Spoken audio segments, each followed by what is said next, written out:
Hey everyone, हमने अपनी पिछली क्लास में कंट्रोल स्ट्रक्चर्स इन पाइथन देखे थे। आज की क्लास में हम व्हाइल लूप और फॉर लूप को बहुत डिटेल में देखेंगे। सबसे पहले देखते हैं लूप क्या होता है। लूप वो इंस्ट्रक्शंस और स्टेटमेंट होते हैं जिनको हम बार बार रिपीट करना चाहते हैं। ये रिपीटेशन तब तक चलता है जब तक कि आपकी कंडीशन ट्रू रहती है, यानी कि कंडीशन फॉल्स होते ही आपका लूप टूट जाता है। ठीक है। पाइथन में आप दो लूप यूज कर सकते हैं, या आप व्हाइल लूप यूज कर सकते हैं या आप फॉर लूप यूज कर सकते हैं। सबसे पहले हम व्हाइल लूप को बहुत डिटेल में जानते हैं। While loop is a conditional loop, मतलब वो लूप जिनमें कंडीशंस अप्लाई होती हैं that will repeat the instructions मतलब कि आपने जो स्टेटमेंट्स लिखे हैं उसकी बॉडी के अंदर within itself as long as the condition remains true, यानी कि आपने जो कंडीशन दी है उसके हेडर में जब तक कि वो कंडीशन ट्रू है तब तक कि आपका लूप एग्जीक्यूट होता जाएगा। मैं फिर से रिपीट कर रही हूँ, while loop is a conditional loop that will repeat the instructions within itself as long as the condition remains true. Friends, यहाँ पे मैंने जो ट्रू वर्ड यूज़ किया है ये कैपिटल TRUE ट्रू भी है और स्मॉल TRUE ट्रू भी है। ट्रुथ वैल्यू का ट्रू जो होता है वो स्मॉल TRUE ट्रू होता है ना। तो ये व्हाइल लूप की कंडीशन जब तक कि ट्रू रहती है तब तक वो व्हाइल लूप के अंदर लिखा हुआ स्टेटमेंट रिपीट होता जाता है, और जैसे ही वो कंडीशन फॉल्स हो जाती है व्हाइल लूप या लूप टर्मिनेट हो जाता है और पाइथन लूप की बॉडी के बाहर आ जाता है। सबसे पहले हम इस व्हाइल लूप का सिंटैक्स देखते हैं। तो मैं एक नई प्रोग्राम फाइल ले लेती हूँ, इसको कंट्रोल एस से सेव करके मैं कुछ नाम दे देती हूँ। Let me give this as loop1.py। Now friends, सबसे पहले हम सिंटैक्स देखें कि सिंटैक्स क्या होता है व्हाइल लूप का। Syntax a type of formula. While loop use करने का तरीका क्या है? सबसे पहले आप करते हैं इनिशियलाइजेशन।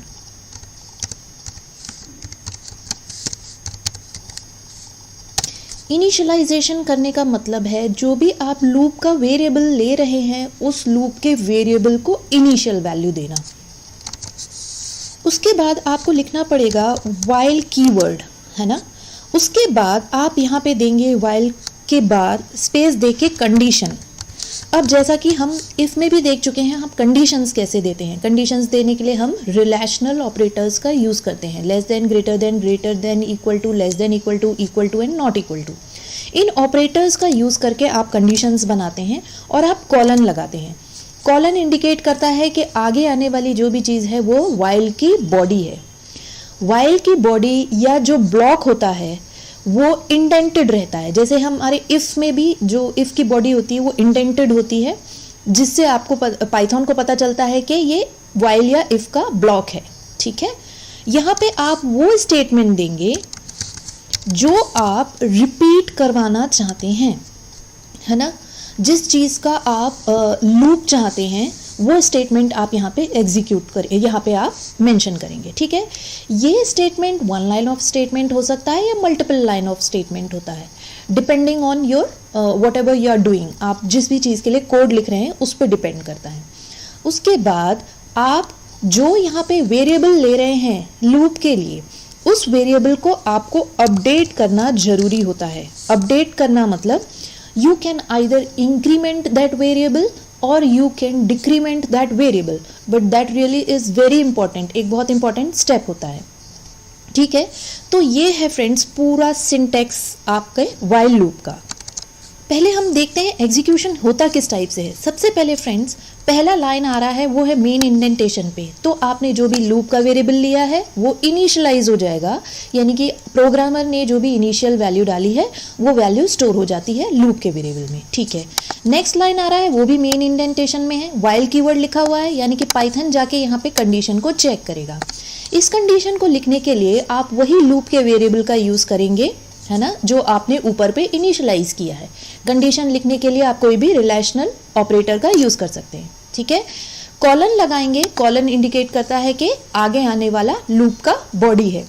यहाँ पे आप वो स्टेटमेंट्स लिखेंगे, इट कुड बी स्टेटमेंट्स, क्योंकि यहाँ पे it could be one line of statement, could be more line of statements, multiple line हो सकता है।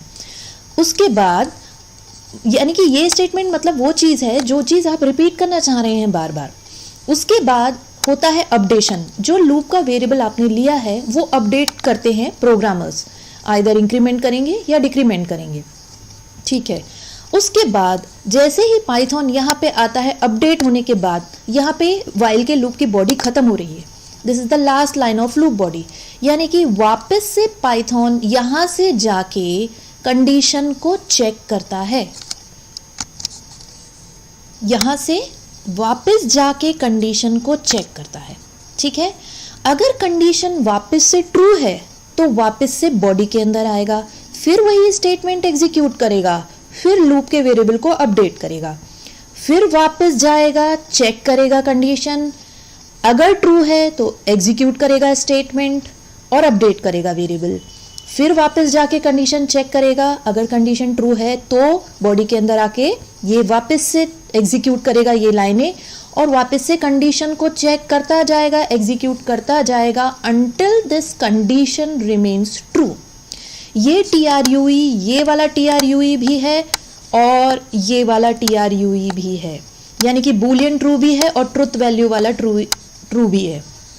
दोनों ट्रू को वो चेक करता है, दोनों में से कोई भी कंडीशन अगर ट्रू है तो ये लूप चलता जाएगा, यानी कि जो भी आपने लूप की बॉडी के अंदर लिखा है वो तब तक एग्जीक्यूट होता है जब तक कि ये कंडीशन फॉल्स नहीं हो जाती। फॉल्स, जैसे ही कंडीशन फॉल्स होती है तो पाइथन इस बॉडी के अंदर जाएगा ही नहीं। फॉल्स के केस में पाइथन लूप की बॉडी में नहीं जाएगा और आपने मेन इंडेंटेशन पे यहाँ पे जो भी स्टेटमेंट लिखा है उसको वो एग्जीक्यूट करता है, ठीक है। आई होप आपको समझ में आ गया। मैं इसको एग्जाम्पल के रूप में समझते हैं। सबसे पहले मैं एक बहुत ही इजी सा एग्जाम्पल लेती हूँ फ्रेंड्स। ये पूरा मैं एक वेरिएबल ले लेती हूँ, let this variable be I is equal to मैंने किया, इनिशियलाइज किया 1 से, यानी कि इनिशियल वैल्यू मैंने प्रोवाइड की है विच इज़ 1। मैं लिखूंगी वाइल कीवर्ड और मैंने यहाँ पे कंडीशन लिख दी कि जब तक कि आई लेस देन या इक्वल टू 5 है तब तक ही लूप चले, जैसे ही ग्रेटर देन 5 हो जाए वैसे ही लूप टूट जाए। और यहाँ पे सबसे सिंपल एग्जांपल ले रही हूँ मैं, यहाँ पे केवल हेलो प्रोग्रामर्स प्रिंट करा रही हूँ।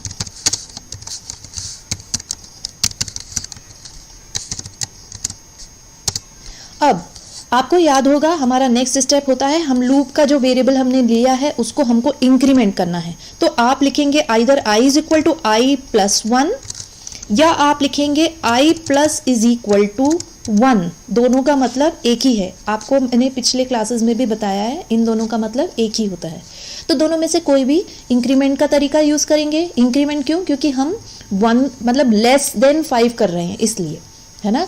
यहाँ पे आप अपडेट करने के लिए इंक्रीमेंट की जगह डिक्रीमेंट ऑपरेटर भी यूज कर सकते हैं, यानी कि i minus is equal to 1 या i is equal to i minus 1। लेकिन उस केस में यहाँ पे कंडीशन बदल जाएगी, उल्टी हो जाएगी, है ना। हम वो भी एग्जाम्पल देखेंगे फ्रेंड्स, पहले आप इसको समझ लीजिए। जब मैं इसको सेव करके रन कर रही हूँ तो आप देखिए स्क्रीन में क्या प्रिंट होके आ रहा है, ठीक है। अब ये कैसे प्रिंट हो रहा है हम पहले ये देखते हैं फ्रेंड्स।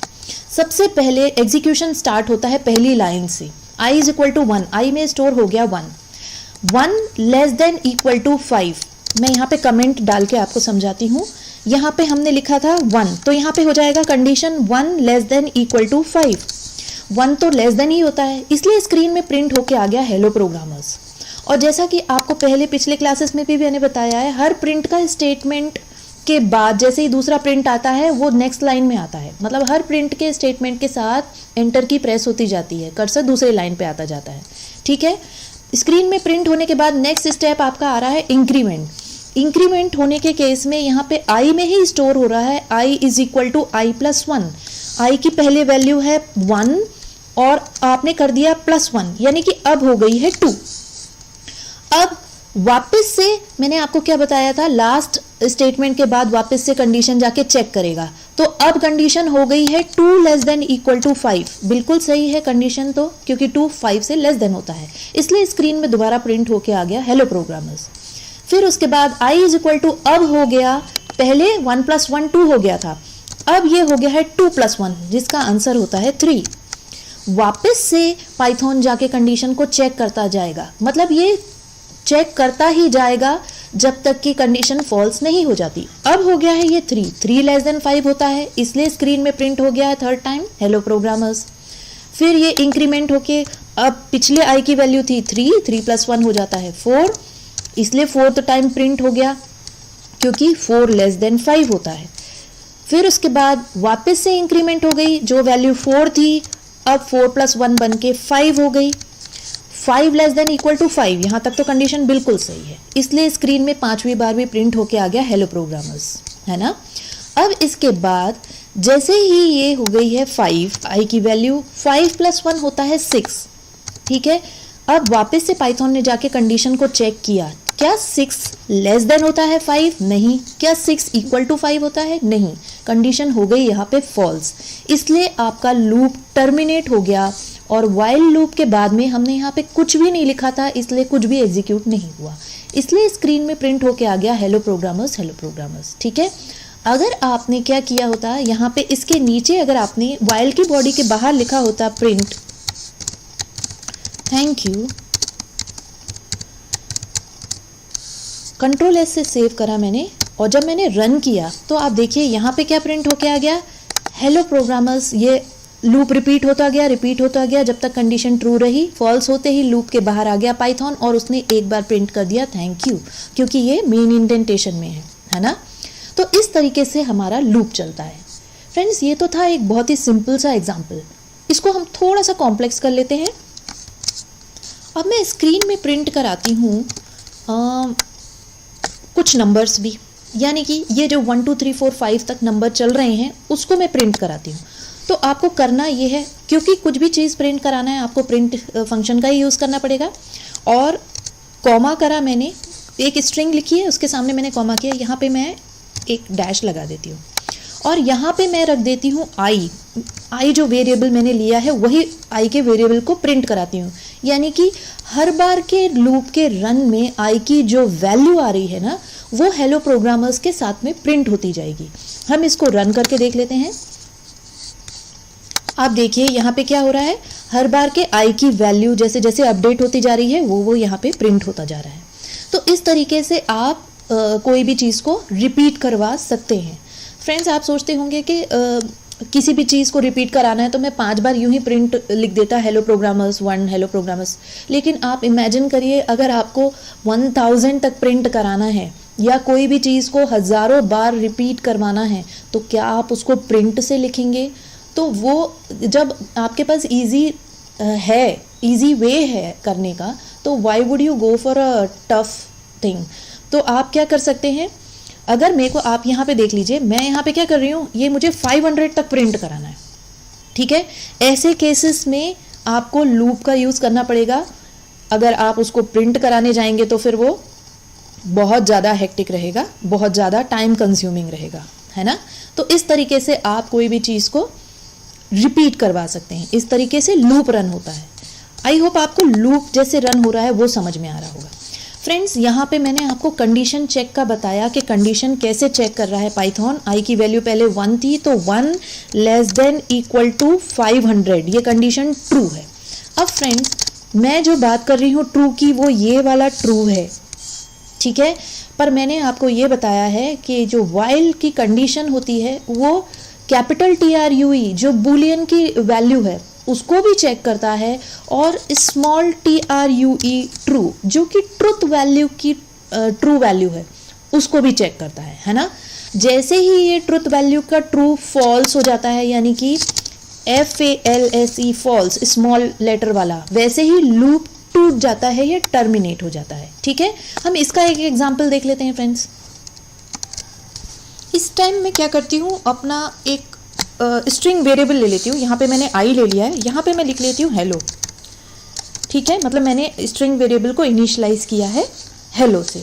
अब मैं बोल रही हूँ मेरा लूप चलता जाए वाइल आई का मतलब मैंने पहले भी आपको समझाया था, इफ़ आई, जब हम आई ऐसे यूज़ कर रहे हैं, आई की ट्रुथ वैल्यू यहाँ पे देखिए ट्रू है, स्मॉल TRUE।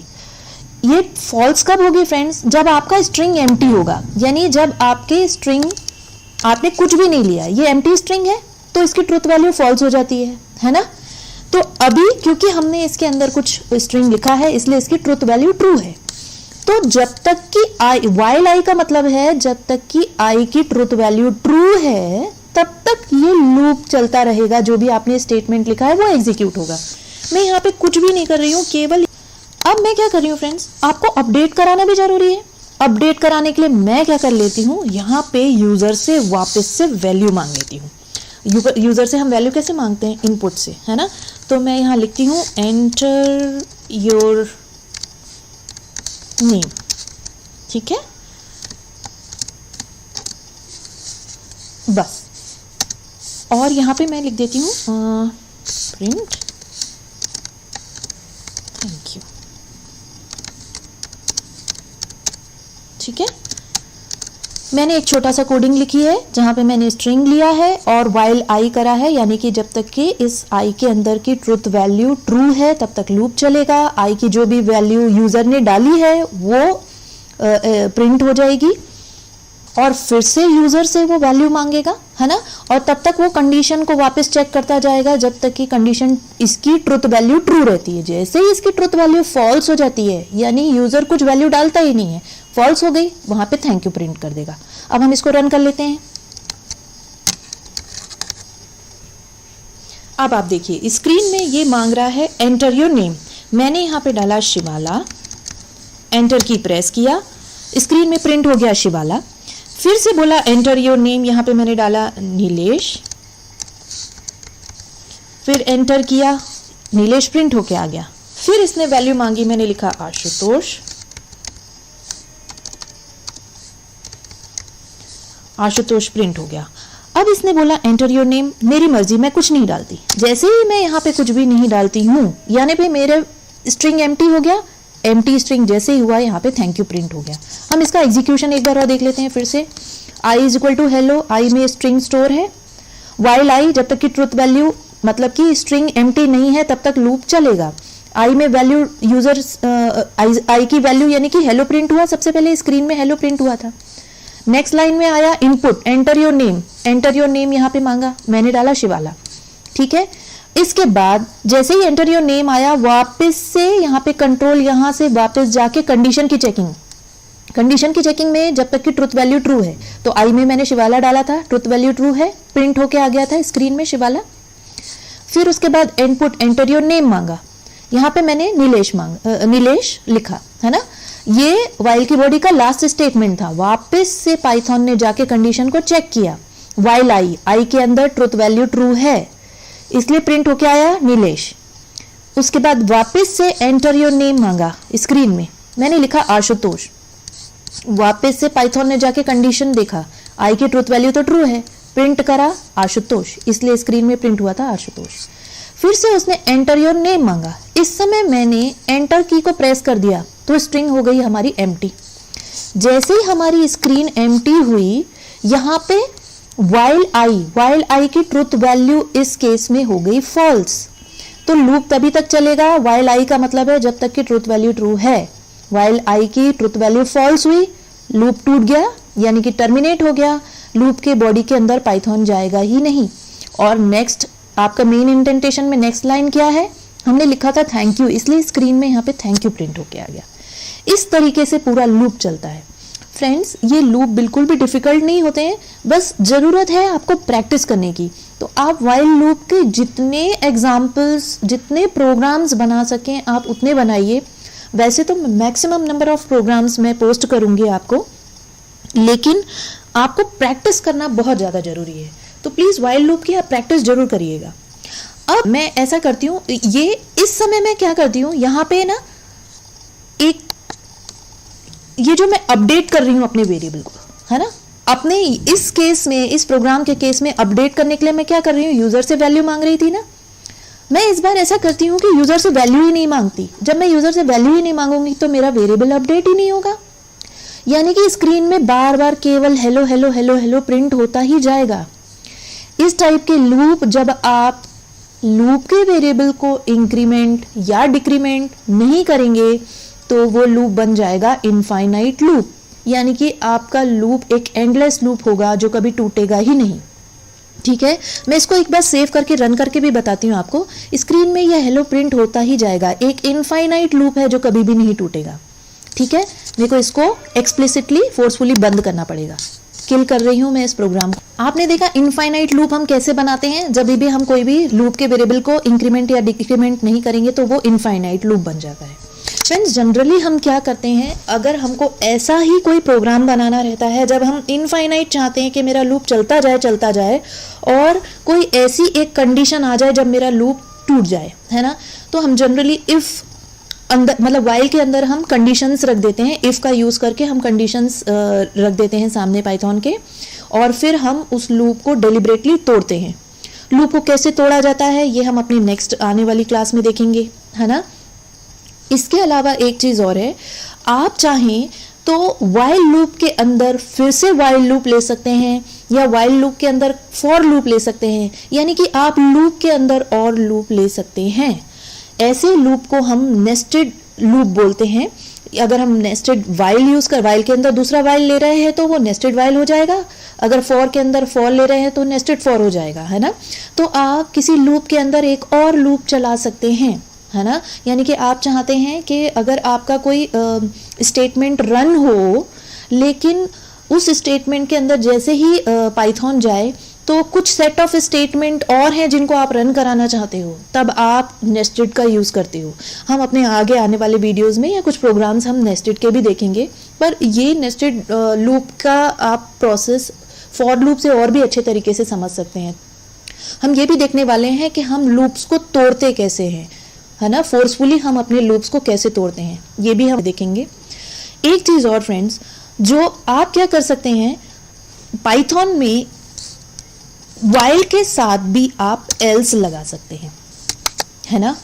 वाइल के साथ भी आप एल्स लगा सकते हैं, लेकिन ये वाइल के बाद का जो एल्स है वो एग्जीक्यूट तभी होता है जब नेचुरली आपका लूप खत्म होता है। जब आप उसको फोर्सफुली नहीं तोड़ते हैं तब आपका ये एल्स का जो पार्ट होता है वो रन होता है। आप देखिए मैं यहाँ पे क्या कर रही हूँ, ये मैंने थैंक यू को जो है एल्स वाले पार्ट में रख दिया है। लूप वेरिएबल को अपडेट करना जरूरी है, नहीं तो वो इनफाइनाइट लूप बन जाता है ना। अब मैं इसको सेव करके रन करती हूँ। तो एंटर योर नेम में इसने मांगा, मैंने यहाँ लिखा शिवाला, फिर मैंने लिखा, और इस समय ये, यानी कि आप देखिए लूप की बॉडी एग्जीक्यूट हुई, पूरा लूप चला, नेचुरली लूप कब बंद हुआ, जैसे ही आई की वैल्यू फॉल्स हो गई, है ना।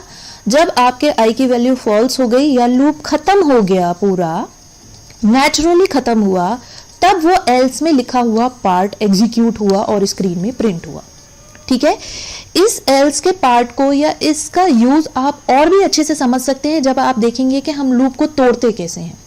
जब आपने फोर्सफुली अपने लूप को तोड़ा तो ये एल्स का पार्ट रन नहीं होता है, यानी पाइथन एल्स के बॉडी के अंदर नहीं जाएगा अगर आपने अपने लूप को डेलिबरेटली फोर्सफुली तोड़ा, ठीक है, ब्रेक किया। तो हम जो फंक्शन पढ़ने जा रहे हैं वो है एक रेंज फंक्शन।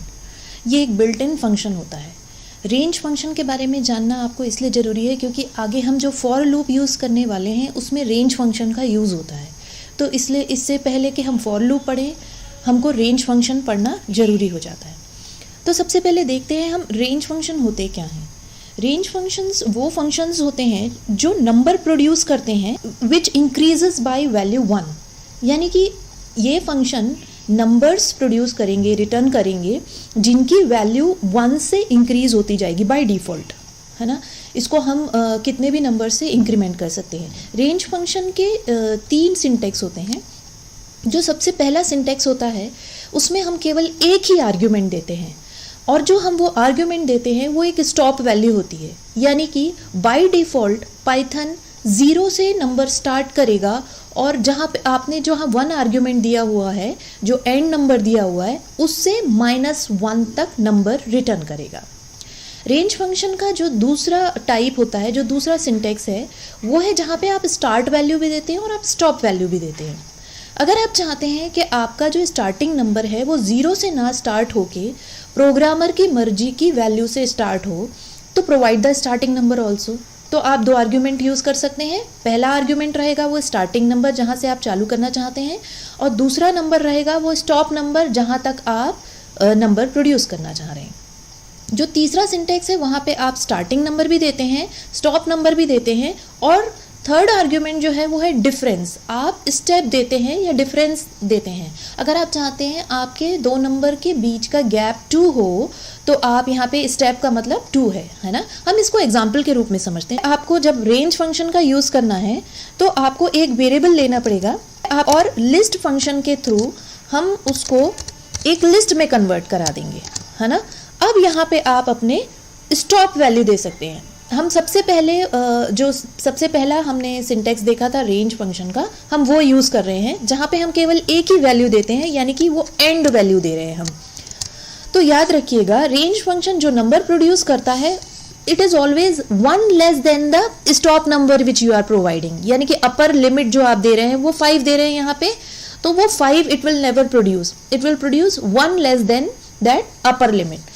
अब मैं ए को जब प्रिंट कराऊंगी तो आप देखिए ये 4 तक नंबर रिटर्न कर रहा है which is 1 less than the upper limit, ठीक है। और जब आप रेंज फंक्शन का यूज़ करते हैं जहाँ पे आप केवल 1 आर्ग्यूमेंट दे रहे हैं तो बाय डिफ़ॉल्ट ये 0 से ही स्टार्ट होता है ना। आप यहाँ पे कोई भी नंबर दे सकते हैं जहाँ तक आप प्रिंट कराना चाह रहे हैं। सपोज़ मुझे 14 तक प्रिंट कराना है तो यहाँ पे मैं 15 दूंगी तो मुझे ये 14 तक प्रिंट करके देगा, ठीक है। अब लेकिन अगर आप ये चाहते हैं कि इसमें डिफ़ॉल्ट वैल्यू 0 जो स्टार्ट हो रही है उसकी जगह प्रोग्रामर अपनी मर्जी की वैल्यू डाले, तो आप यहाँ पे स्टार्ट और स्टॉप दोनों वैल्यूज़ देंगे जो हमने सेकंड सिंटेक्स देखा था फ्रेंड्स। मैं चाह रही हूँ यहाँ 1 से लेके प्रिंट हो 14 तक, तो यहाँ पे आप ये स्टार्ट वैल्यू दी है आपने 1 और स्टॉप वैल्यू दी है 15। जो आपने स्टार्ट वैल्यू दी है वो तो इंक्लूड होगी, लेकिन जो आपने स्टॉप वैल्यू दी है उससे एक 1 लेस नंबर तक प्रोड्यूस होगा। जब आप इस ए को प्रिंट करेंगे तो it will print from 1 to 14। I hope आपको अच्छे से समझ में आ गया है। एक चीज़ आपको जो ध्यान देनी है वो ये है, it will always increment by 1, यानी कि बाय डिफ़ॉल्ट अगर ये 1 है स्टार्टिंग नंबर तो 1 + 1 is 2, तो सेकेंड नंबर 2 होगा, 2 + 1 is 3, इस तरीके से मूव होता है। लेकिन अगर आप कोई उल्टा ऑपरेशन कराना चाहेंगे कि आप चाह रहे हैं कि 15 से लेके 1 तक प्रिंट करें तो ये नहीं होगा। अगर आप ऐसा कुछ करना चाहेंगे तो एम्प्टी लिस्ट आपको प्रोड्यूस होगी। ये एम्प्टी लिस्ट क्यों हुई है? क्योंकि फ्रेंड्स 15 + 1 is 16, है ना, इट विल नेवर बी 1, इसलिए ये एम्प्टी लिस्ट आपके सामने आएगी। तो आपको ये याद रखना है, it should be in ascending order. अब हम थर्ड सिंटेक्स देखते हैं, यानी कि third way of doing this range function. अगर आप चाहते हैं जो बाय डिफ़ॉल्ट ये 1 से इंक्रीमेंट कर रहा है पाइथन, हम प्रोग्रामर अपनी मर्जी की वैल्यू से इंक्रीमेंट करा सके, तो आप यहाँ पे तीसरे तरीके का यूज़ कर सकते हैं, which is third way is you are providing the starting number, you are providing the end number, you have to provide the difference number, यानी कि एक स्टेप वैल्यू आप यहाँ पे दे देंगे। तो जब आप ऐसा करते हैं तो ये देखिए स्टार्टिंग नंबर ले रहा है with the difference of 2, 1 + 2 is 3, 3 + 2 is 5, 5 + 2 is 7। तो ये इंक्रीमेंट की जो वैल्यू हमने दी है यहाँ पे 2, 3, 4 आप जो भी देना चाहें, अगर आप इसको 3 दे देंगे तो ये 3 से इंक्रीमेंट करेगा। ये देखिए आप, है ना, 1 + 3 is 4। इस तरीके से आप अपना मर्जी से स्टार्टिंग वैल्यू, स्टॉप वैल्यू और डिफरेंस वैल्यू दे सकते हैं, ठीक है। इसमें आप इसका मैं एक और एग्जांपल ले लेती हूँ। मैं चाह रही हूँ यहाँ पे, अब आप देखिए ये जो नंबर यहाँ पे प्रोड्यूस हुआ है, हम इसको फिर से रन कर लेते हैं।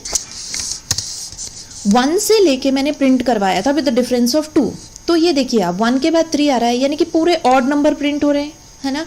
अगर आप इसको इवन नंबर को प्रिंट कराना चाहते हो तो just you type the even number here in the starting value, यानी कि 2 से अगर आप बोलेंगे तो 2 से यहाँ पे नंबर स्टार्ट होगा विद द डिफरेंस ऑफ 2, यानी कि ये एक इवन नंबर प्रोड्यूस कर देगा, ठीक है।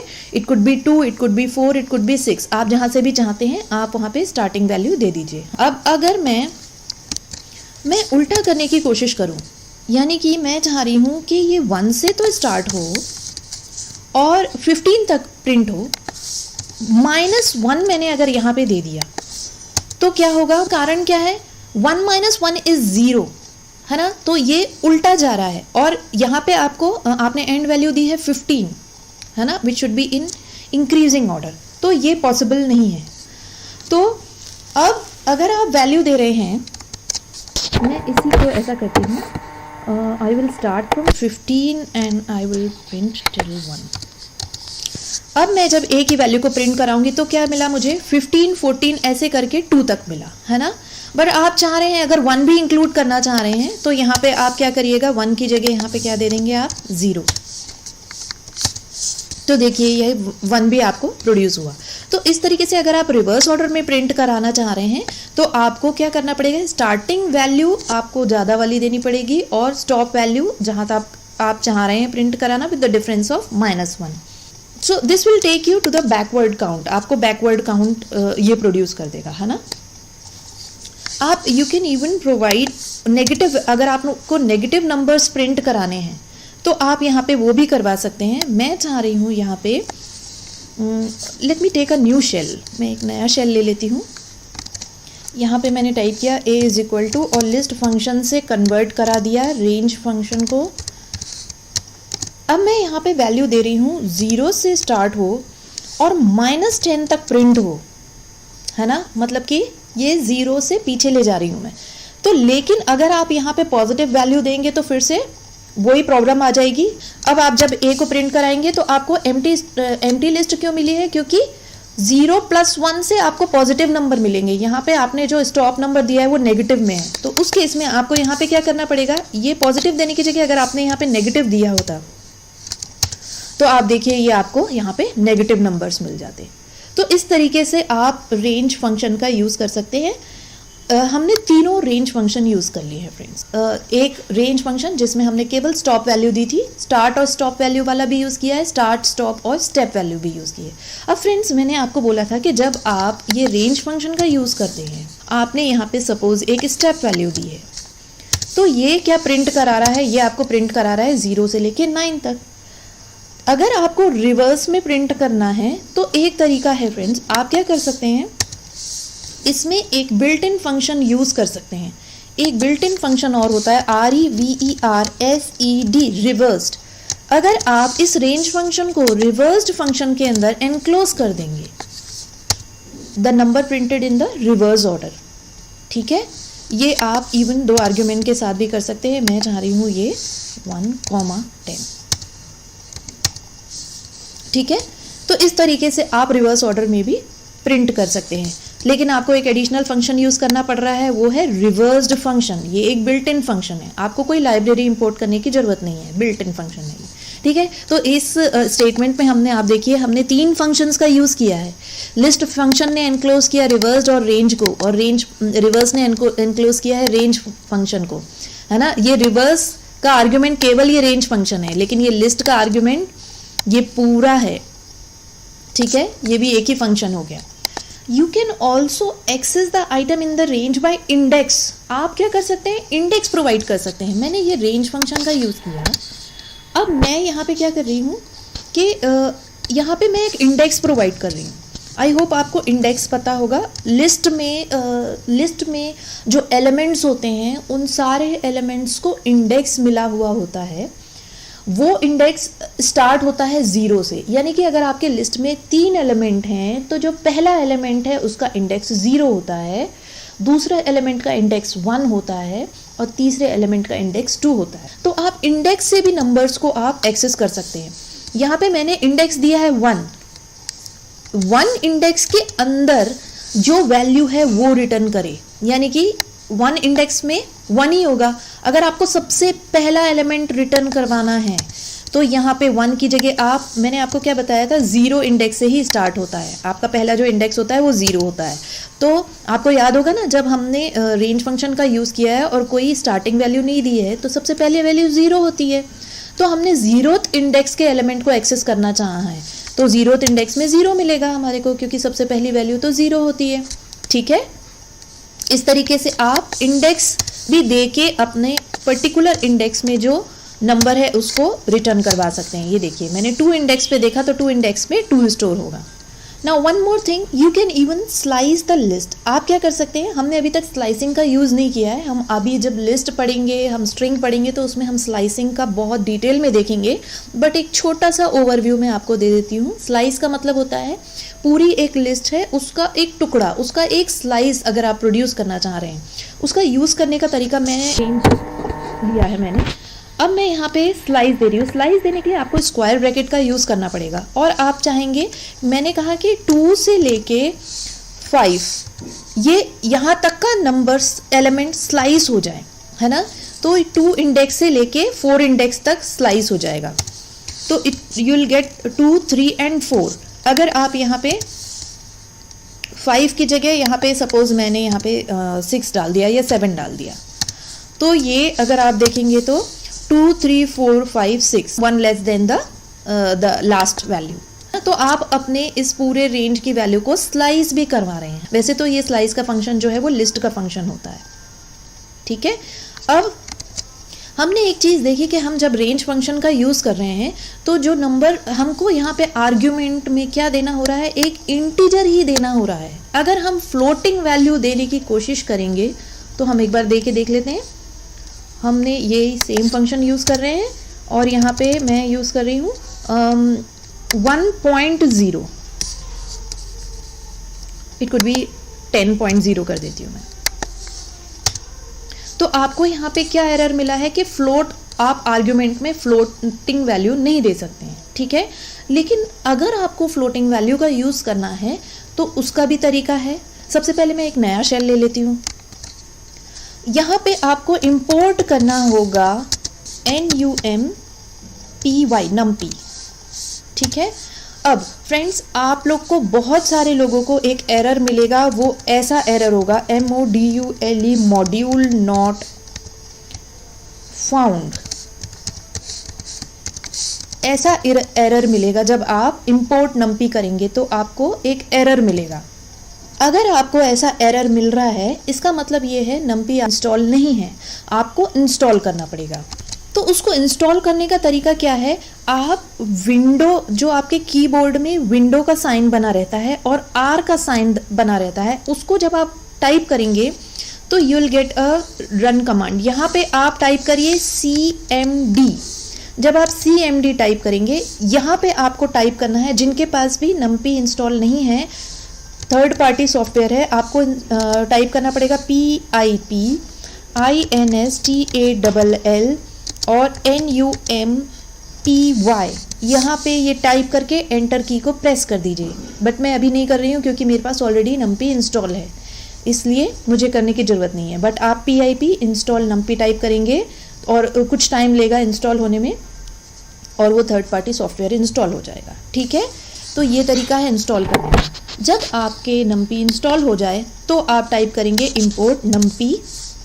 उसके बाद आप टाइप करिए NUMPY numpy। यहाँ पे एक फंक्शन होता है ARANGE, है ना। ये वाला जो रेंज फंक्शन है वो आप यहाँ पे फ्लोटिंग वैल्यू देंगे, 0.2 से स्टार्ट हो और 2.6 तक प्रिंट करे। विद द डिफरेंस भी दे देती हूँ मैं, यहाँ पे दे रही हूँ 0.2 के डिफरेंस से नंबर को प्रिंट करें। ये देखिए आप, ये आपका पहला नंबर इंक्लूड है 0.2 with the difference of 0.2, difference of 0.2। इस तरीके से आपको मिल गया 2.4 तक, 2.6 इंक्लूड नहीं हुआ। तो इस तरीके से आप फ्लोटिंग पॉइंट नंबर भी प्रोड्यूस करवा सकते हैं। तो फ्रेंड्स, ये था रेंज फंक्शन। हमारा जो टॉपिक है वो है फॉर लूप इन पाइथन। हम देखेंगे कि फॉर लूप कैसे यूज़ करते हैं, उसका सिंटेक्स क्या है, और उसका कुछ एग्जाम्पल्स हम बना के देखेंगे। फॉर लूप और वाइल लूप, वैसे तो दोनों का काम एक ही होता है, लेकिन हर वो काम जो हम वाइल लूप से कर पाते हैं वो हम हर काम फॉर लूप से भी कर लेते हैं। लेकिन वाइल लूप एक कंडीशनल लूप होता है, यानी कि वो लूप तब तक रिपीट होगा जब तक आपकी कंडीशन ट्रू रहे। फॉल्स होते ही लूप टूट जाता है, टर्मिनेट हो जाता है। जबकि फॉर लूप एक काउंटिंग लूप होता है। फॉर लूप की अच्छी बात यह है कि थोड़ा सा कॉम्पैक्ट होता है, और इसमें वो 2 स्टेप्स जो हमको वाइल लूप में एडिशनल डालने पड़ते हैं वो हमको फॉर लूप में नहीं यूज़ करने पड़ते। लाइक हमको इनिशलाइज नहीं करना पड़ता, हमको वेरिएबल को अपडेट नहीं करना पड़ता। इसलिए फॉर लूप, प्रोग्रामर्स भी फॉर लूप को प्रेफर करते हैं।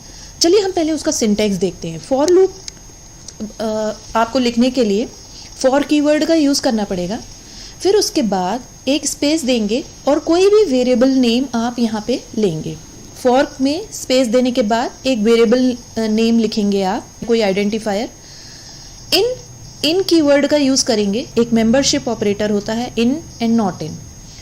इनके बाद सीक्वेंस यानी कि कोई भी सीक्वेंस हो सकता है, ये लिस्ट हो सकती है, ये ट्यूपल्स हो सकते हैं, स्ट्रिंग हो सकती है, तो कोई भी सीक्वेंस आप फॉर में यूज़ कर सकते हैं।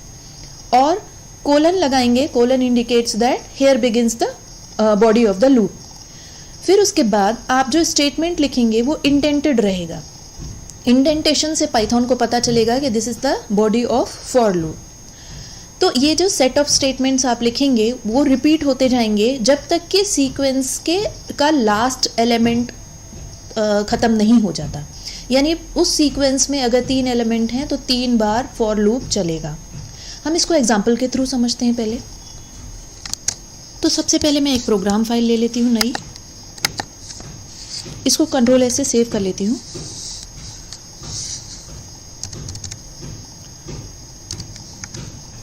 .py एक्सटेंशन लगाइएगा। अब जैसा हमने सिंटेक्स क्या लिखा था, फॉर एक कीवर्ड होता है। आप देखिए ये अपने आप ऑटोमेटिकली ऑरेंज कलर का हो गया। फिर उसके बाद वेरिएबल में आप कोई भी वेरिएबल नेम ले सकते हैं और वही रूल्स जो वेरिएबल के लिए अप्लाई होते हैं, आइडेंटिफायर के लिए अप्लाई होते हैं, वही रूल यहाँ पे भी अप्लाई होंगे। इन कीवर्ड का यूज़ कर सकते हैं आप, यूज़ करते हैं। और यहाँ पे आप लिखते हैं सीक्वेंस मतलब वो ये सीक्वेंशियल डेटा टाइप पे काम करता है। Sequential data type for example list, tuples, string. इसके बाद कोलन लगाने के बाद कोलन से इंडिकेट होता है कि ये here begins the body of the loop. यहाँ पे आप वो स्टेटमेंट लिखते हैं जो आप एग्जीक्यूट करवाना चाहते हैं। तो फ्रेंड्स इसमें काम कैसे होता है, सबसे पहले मैं आपको एक तरीके से इसको थोड़ा सा ड्रॉ करके बताती हूँ। इसका एग्जीक्यूशन इस तरीके से होता है कि सीक्वेंस डेटा टाइप यानी कि आपने अगर लिस्ट ली है या स्ट्रिंग लिया है या ट्यूपल लिया है तो उसका पहला एलिमेंट वेरिएबल को असाइन हो जाता है ना, या वेरिएबल उस एलिमेंट को रेफर करता है। फिर उसके बाद वही वेरिएबल जो एलिमेंट जो स्टोर है इस वेरिएबल में, उस स्टेटमेंट को लेके आप यहाँ पे कुछ ऑपरेशन करवाते हैं। फिर उस ऑपरेशन जैसे ही लूप की बॉडी खत्म होती है, यानी कि अगर यहाँ पे 3-4 स्टेटमेंट है तो वो सारे 3-4 स्टेटमेंट एग्जीक्यूट होते हैं। उसके बाद वापस से कंट्रोल पास हो जाता है इस लूप के हेडर में, यानी सीक्वेंस का जो दूसरा एलिमेंट है वो इस बार असाइन हो जाता है इस वेरिएबल को। फिर वो जो भी वैल्यू है उसको लेके आप जो भी ऑपरेशन कराते हैं और जितने नंबर ऑफ स्टेटमेंट्स हैं वो सारे एग्जीक्यूट होते हैं। फिर से कंट्रोल पास हो जाता है हेडर में। इस तरीके से लूप कंटिन्यू होता ही जाता है जब तक कि इस सीक्वेंस का लास्ट एलिमेंट एग्जीक्यूट नहीं हो जाता। जैसे ही इस सीक्वेंस का लास्ट एलिमेंट एग्जीक्यूट होता है वैसे ही लूप टर्मिनेट हो जाता है और आपने अगर मेन इंडेंटेशन में कुछ लिखा होगा वो एग्जीक्यूट हो जाता है। मैं एक छोटा सा एग्जांपल ले लेती हूँ। यहाँ पे वेरिएबल का नाम मैं var ही रख लेती हूँ। फॉर var इन एक मेंबरशिप ऑपरेटर है, test for the membership in the sequence, है ना। यहाँ पे मैं अपने सीक्वेंस में यानी कि लिस्ट में कुछ एलिमेंट दे देती हूँ। सपोज ये 12 है, 23 है, ये 34 है और एक और एलिमेंट मैंने दे दिया। इसके बाद कॉलन लगाना ज़रूरी है। इसके बाद आप वो स्टेटमेंट लिखेंगे जो आप एग्जीक्यूट करवाना चाह रहे हैं, यानी लूप की बॉडी। यहाँ पे मैं केवल प्रिंट करवाना चाह रही हूँ एक एक करके इन एलिमेंट को, तो मैं क्या करूँगी फॉर var, है ना। अब आप देखिए यहाँ पे क्या हो रहा है, हम देखते हैं ये लूप चला कैसे। सबसे पहले 12 की वैल्यू असाइन हुई वेयर में, यानी कि वेयर जो वेरिएबल है वो 12 को रेफर करेगा। हमने क्या करवाया है प्रिंट var की वैल्यू 12 है, 12 हुआ। हर बार प्रिंट का स्टेटमेंट एंटर की प्रेस करता है या कर्सर को दूसरे लाइन पे ले आता है।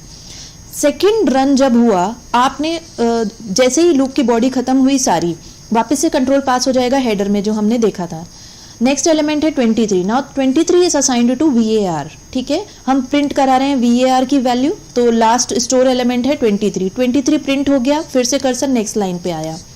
फिर नेक्स्ट एलिमेंट असाइन हो गया, that is 34 is assigned to var। हमने var की वैल्यू को प्रिंट किया, cursor comes to next line, ये 34 प्रिंट हो गया। उसके बाद 45 is assigned to VAR, last element था ये, VAR की वैल्यू प्रिंट हुई, दैट इज 45। तो लास्ट एलिमेंट जो था वो स्टोर होता है आपके लूप के वेरिएबल में हमेशा, है ना। और उसके बाद देखा तो सारे एलिमेंट्स खत्म हो चुके थे आपके सीक्वेंस के, तो लूप आपका टर्मिनेट हो जाता है। अब इसके बाद इसी में मैं थोड़ा सा मॉडिफाई कर देती हूँ। मैंने क्या किया, यहाँ पे लास्ट में after the loop body main indentation पे मैंने यहाँ पे लिख लिया थैंक यू। हम इसको रन करेंगे तो आप देखिए यहाँ पे सारे एलिमेंट प्रिंट करने के बाद जब लास्ट एलिमेंट प्रिंट हो जाता है तो लूप के अंदर नहीं जाएगा पाइथन, और मेन इंडेंटेशन में आके उसके बाद आपने जितनी भी चीज़ें लिखी हैं, जितने भी स्टेटमेंट्स लिखे हैं, वो एग्जीक्यूट करता है पाइथन। तो हमने लिखा था यहाँ पे थैंक यू, इसलिए यहाँ पे थैंक यू लास्ट बार एक बार प्रिंट हुआ। अब आपको एक बात बहुत अच्छे से समझनी होगी, फॉर के अंदर या लूप में आप जो भी स्टेटमेंट को रिपीट करवाना चाहते हैं उसको आपको इंडेंट करना जरूरी होता है। पाइथन में किसी भी ब्लॉक को रिप्रेजेंट करने के लिए इंडेंटेशन किया जाता है, जबकि जावा और C++ में हम कर्ली ब्रेस लगाते हैं। जैसे कोई भी ब्लॉक चालू हो रहा है तो हम ओपनिंग कर्ली ब्रेस लगाएंगे और ब्लॉक खत्म होने के बाद हम क्लोजिंग कर्ली ब्रेस लगाते हैं। बट पाइथन में इंडेंटेशन मतलब कि ये हो गया फॉर की बॉडी। आपने फॉर की बॉडी के बाहर पे जो भी चीज़ लिखी है, जो भी स्टेटमेंट लिखा है, वो रिपीट नहीं होता है, वो एक ही बार प्रिंट होता है ना। अगर मैंने इसको भी इंडेंट कर दिया, अभी आपने पहले इसका आउटपुट देख लीजिए, इसका आउटपुट क्या आ रहा है, क्योंकि ये थैंक यू मेन इंडेंटेशन में है and it is not inside the loop body, इसलिए ये एक ही बार प्रिंट हो रहा है। अब मैंने क्या किया, इसको इंडेंट करके फॉर की बॉडी के अंदर ही ले लिया।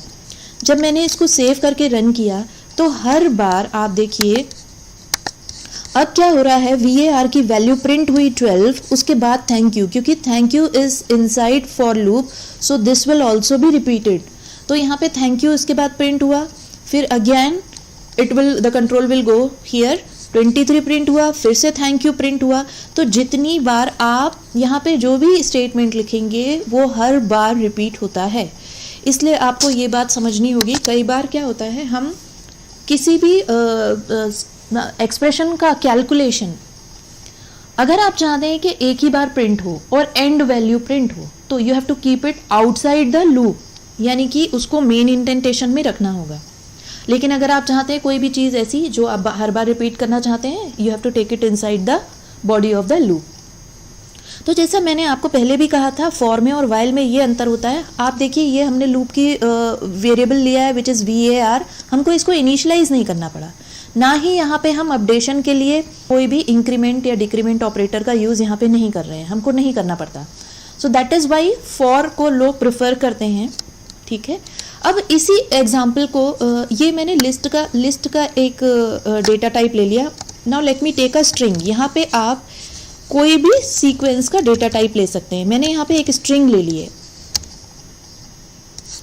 मैंने जब इसको रन किया तो आप देखिए सबसे पहले H असाइन हुआ VAR में, H प्रिंट हुआ, फिर next element was E print हुआ, फिर L, नेक्स्ट टाइम L, और लास्ट में आप देखिए थैंक यू प्रिंट हुआ because it was outside the body of for loop.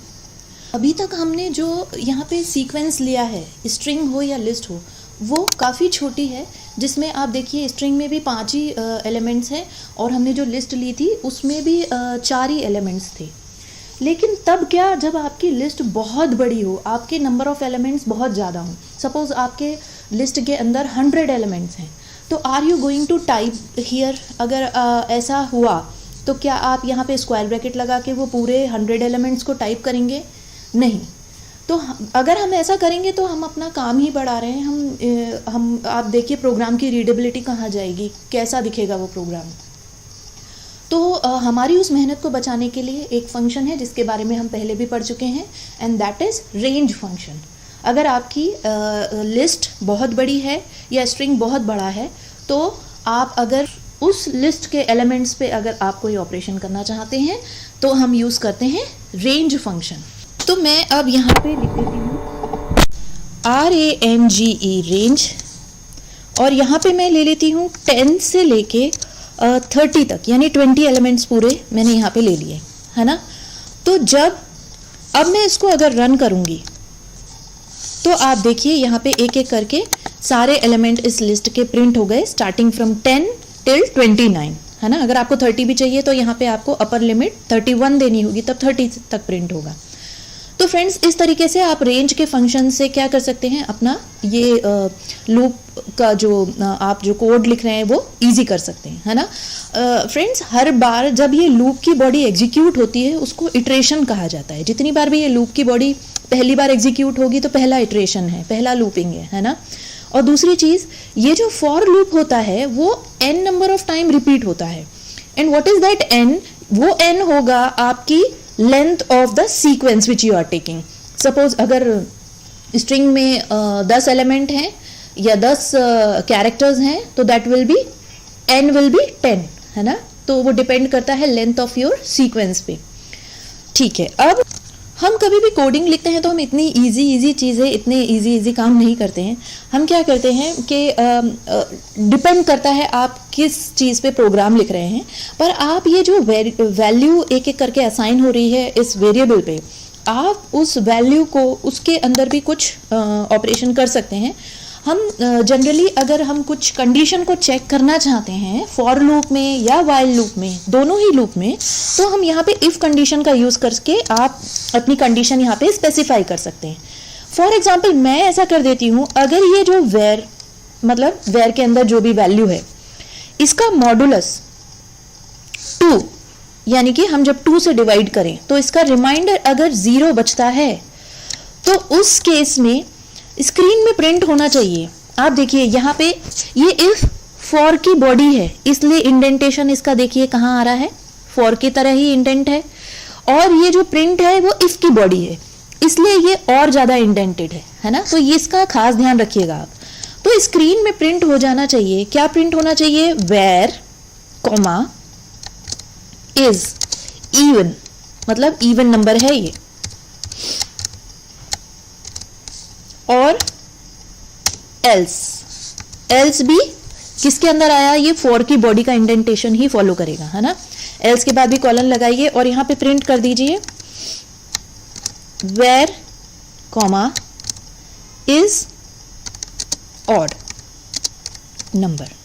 यानी कि क्या हो रहा है, एक एक करके जो एलिमेंट, पहला जो 10 आ रहा है वेर में, फिर वेर 10 डिवाइडेड बाई 2, रिमाइंडर अगर 0 है तो प्रिंट होके आ जाएगा इट इज इवन। इस तरीके से एक एक एलिमेंट असाइन हो रहा है वेर के अंदर, और फिर हम क्या कर रहे हैं, उस वेर पे कंडीशन अप्लाई कर रहे हैं कि अगर वो 2 से डिवाइड होता है और रिमाइंडर 0 बचता है तो वो इवन है, अदरवाइज वो ऑड है। हम जब इसको सेव करके रन करते हैं तब आप देखिए हर उसके बाद क्या आ रहा है। अब यहाँ पे गड़बड़ क्या हो रही है फ्रेंड्स, आपका हम क्या कर रहे हैं, हमने ये प्रिंट स्टेटमेंट को हटाया नहीं है, तो हर बार क्या हो रहा है, पहले 17 प्रिंट कर रहा है, फिर उसके बाद पाइथन जा रहा है इस कंडीशन के अंदर, कंडीशन को चेक कर रहा है और फिर दोबारा से वो नंबर को प्रिंट कर रहा है। हम ऐसा करते हैं, इस प्रिंट को हाइड कर देते हैं, ये कमेंट लगा दिया मैंने, अब ये एग्जीक्यूट नहीं होगा। मैं इसको सेव करके रन करती हूँ। अब आप देखिए, अब ये प्रॉपर वे है जैसा मुझे चाहिए था, है ना। इसका एक बार एग्जीक्यूशन जल्दी से देख लेते हैं हम, क्या हो रहा है। फर्स्ट जब रन हो रहा है तो 10 असाइन हो गया वेर पे, नेक्स्ट लाइन पे आए, ये कमेंट डाला है तो पाइथन इसके अंदर जाएगा ही नहीं। इफ अगर ये 10 मॉडुलर डिवाइडेड बाई 2 और उसका रिमाइंडर 0 है, तो हमारे 10 के केस में वो है, तो पाइथन ये वाले स्टेटमेंट को एग्जीक्यूट करेगा। तो प्रिंट होके आ गया 10, क्योंकि वेर हमने ऐसे ही लिखा है तो वेर की वैल्यू 10 है, 10 इज इवन नंबर। वापस से जब ये एग्जीक्यूट होता है तो Python will not go to this else part, है ना। वापस से एग्जीक्यूशन यहाँ पे जाएगा, नेक्स्ट एलिमेंट जो असाइन हुआ दैट इज 11 गया वेर पे, तो it is not even number, तो वो इफ के पार्ट के बॉडी के अंदर ना जाके एल्स की बॉडी के अंदर जाएगा। 11 इज ऑड नंबर, ठीक है। यहाँ से कंट्रोल पास हुआ वापस से हेडर में, यहाँ पे अब 12 असाइन हुआ वेर को। इस तरीके से एक एक करके जब लास्ट एलिमेंट 30 असाइन हुआ वेर को, 29, because 30 will never be executed, last element execute नहीं होता, है ना। तो 29 जब असाइन हुआ वेर को, तो 29 डिवाइडेड बाई 2, जो it will not produce 0 as remainder, तो यहाँ एल्स वाले बॉडी के अंदर गया और 29 इज ऑड नंबर, ऐसा प्रिंट हुआ। फिर यहाँ सारे एलिमेंट एग्जीक्यूट हो चुके हैं, है ना। It will always be 1 less than the upper number which you are providing here. उसके बाद कंट्रोल वापस से पास हो जाएगा मेन इंडेंटेशन पे, जहां पे प्रिंट होके आ जाएगा थैंक यू, है ना। तो इस तरीके से पूरा लूप चलता है।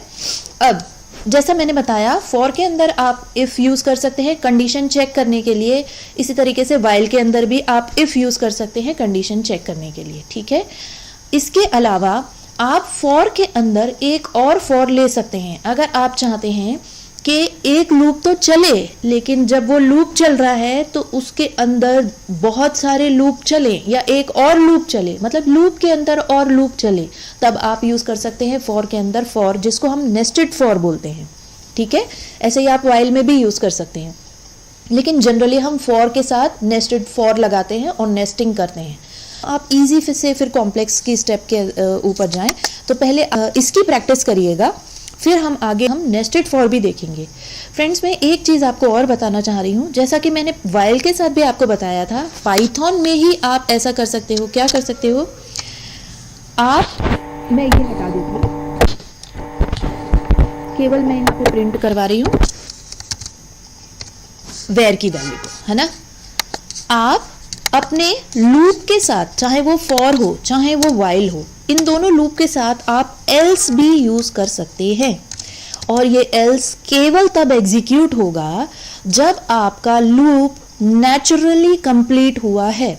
नेचुरली कंप्लीट हुआ है का मतलब, जब वाइल के अंदर कंडीशन आपने दी है तब वो ट्रू होती गई कंडीशन लास्ट में फॉल्स हो जाए, है ना, तब जाके वो एल्स का पार्ट एग्जीक्यूट होगा। और हमारे फॉर लूप के केस में क्या होगा, जब आपके सीक्वेंस का लास्ट एलिमेंट एग्जीक्यूट हो जाएगा नेचुरली, और जब वो पूरा कंप्लीट हो गया तब जाके वो एल्स के पार्ट के अंदर जाएगा।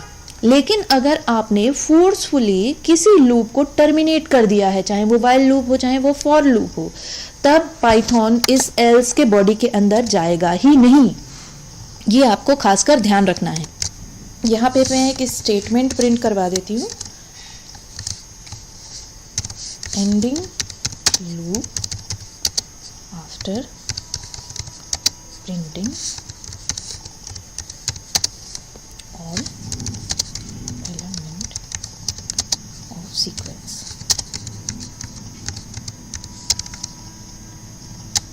तो मैंने यहाँ पे एक स्टेटमेंट लिखा है, कंट्रोल एस से सेव करके रन किया।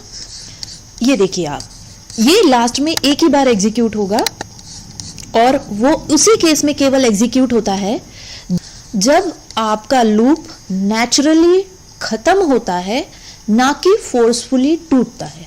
अब ये फोर्सफुली कैसे लूप को तोड़ा जाता है ये भी हम देखेंगे। तो इसके बाद हम देखेंगे एक तो नेस्टेड फॉर, और हम लूप को कैसे तोड़ते हैं ये देखने वाले। तो ये एल्स का पार्ट केवल तब एग्जीक्यूट होगा जब नेचुरली आपका लूप खत्म हो गया होगा, है ना। ये दूसरे लैंग्वेजेस में नहीं होता है एल्स, है ना।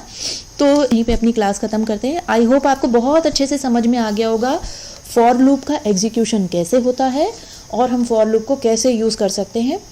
आगे हम बहुत सारे प्रोग्राम्स बनाने वाले हैं, क्योंकि बिना प्रैक्टिस के आपको लूप डिफ़िकल्ट लगेगा, लेकिन आप जितनी प्रैक्टिस करते जाएंगे आपके लिए इतना ही आसान होता जाएगा। तो loops are not difficult at all, आपको केवल प्रैक्टिस करने की देर है। प्रैक्टिस करने के लिए हमारे को प्रोग्राम्स बनाने होंगे जो हम बनाने वाले हैं। तो प्लीज़ अगर आपको समझ में आ रहे हैं सारे वीडियोस तो आप लाइक ज़रूर करिएगा, और जिन्होंने अभी तक सब्सक्राइब नहीं किया है प्लीज़ सब्सक्राइब करिएगा, क्योंकि हम आगे बहुत ही इंटरेस्टिंग टॉपिक्स पढ़ने वाले हैं। तो आज के लिए बस इतना ही। Thanks for watching.